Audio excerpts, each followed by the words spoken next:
Ei galerinha, vamos para uma aulinha? Hoje a nossa aula será sobre características de alguns animais. Vamos lá? Os animais fazem parte da paisagem de lugares diferenciados. Eles se relacionam com outros animais. Ao conjunto desses animais chamamos de fauna. O habitat é o lugar em que vive cada animal.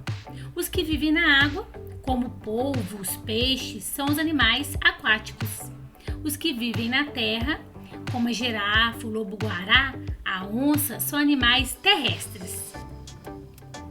Os animais vertebrados possuem coluna vertebral. Vamos falar sobre algumas características de cada uma delas. Os mamíferos. Os mamíferos são animais que mamam quando pequenos, têm pelos e respiram por pulmões. Formam-se dentro do corpo da mãe e são chamados vivíparos. Exemplo desses animais é o peixe-boi, a baleia, o golfinho, o gato, o cão, o morcego e nós, humanos.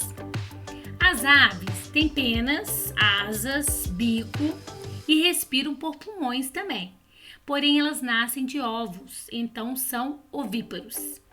Exemplos de animais ovíparos são pato, pássaros, galinha, cisne. Os répteis, eles têm escamas, têm carapaças ou placas córneas e são ovíparos também, nascem de ovos. O exemplo de répteis é o lagarto, a cobra, o jacaré, a lagartixa. Os animais anfíbios, os filhotes, eles vivem na água e respiram o oxigênio nela misturado. Quando adultos, eles vivem na água e na terra e respiram por pulmões. Têm a pele úmida e são ovíparos também, nascem de ovos. O exemplo deles são o sapo, a rã, a perereca. E temos também os peixes.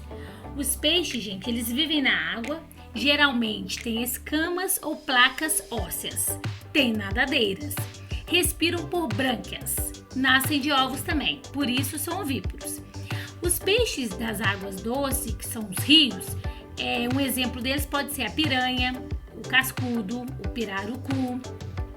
Os peixes da água salgada, que é em mar, a sardinha, o tubarão, o bacalhau. Os animais invertebrados não possuem coluna vertebral, ao contrário dos vertebrados. Existem também aqueles que vivem na terra, por exemplo, as baratas, a formiga, o caracol, e aqueles que vivem na água, como as ostras, o polvo, a água-viva. E a maior classe de invertebrados é a de insetos. Tem outros tipos de animais, como os domésticos, os silvestres, os nocivos e os úteis. Os domésticos são aqueles animais criados pela gente ou convivem com a gente, como é o caso do cachorro, do gato, da galinha.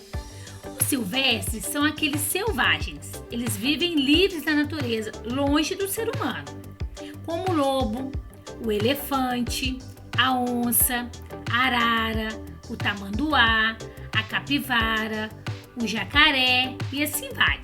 E tem aqueles que são nocivos. Os nocivos, gente, eles são prejudiciais. Alguns podem envenenar as pessoas, como é o caso dos escorpiões, certas cobras e aranhas. Outros podem transmitir doenças, como as baratas, os piolhos, as pulgas, os mosquitos, os ratos. E outros ainda que atacam as plantações, como a formiga, a lagarta, o gafanhoto. Os animais úteis, eles são animais utilizados pelo ser humano. Então, alguns deles fornecem produtos para alimentação, como é o caso da abelha, que ela produz o mel, né? A galinha, o porco. Outros ajudam na produção de fabricação de calçados, roupas, bolsas, pentes. É o caso da ovelha, da vaca. Tem outros ainda que ajudam pela sua força para o transporte de pessoas e cargas. É o caso da mula, do boi. Agora vamos falar um pouquinho sobre a alimentação dos animais. Todos os animais, eles precisam de alimento para obter a energia necessária para viver, né? Mas há animais que se alimentam de vegetais e chamamos esses animais de herbívoros. Os que alimentam de outros animais são chamados de carnívoros, que alimentam de carnes de outros animais.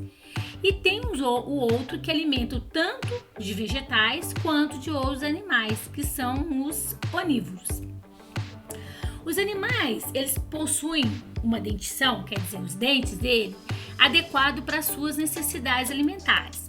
Então, por exemplo, os animais carnívoros, como é o caso da coruja aí no exemplo, ela tem que ter dentes caninos utilizados para cortar a carne da presa.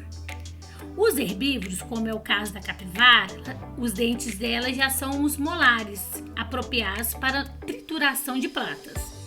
E os onívoros, que no caso aí é o urso, eles possuem tanto dentes caninos quanto os molares, pois ele alimenta tanto de outros animais quanto de vegetais. Os animais, eles buscam alimento no ambiente em que vivem.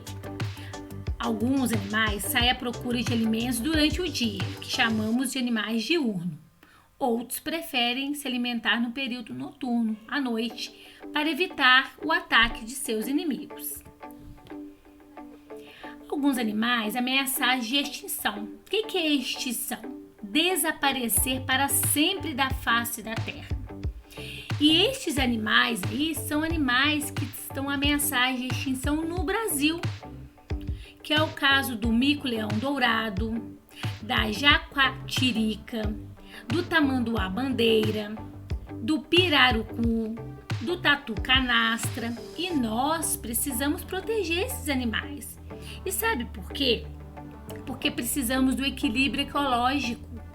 E ele só é possível quando há na natureza alimento e habitat para todos os seres vivos.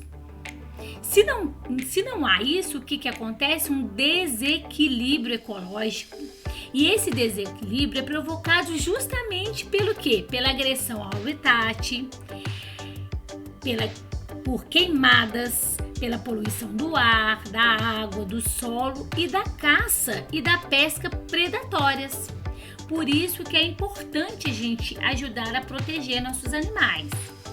Eu espero que vocês tenham gostado. Até a próxima aula. Beijocas, a professora Andresa.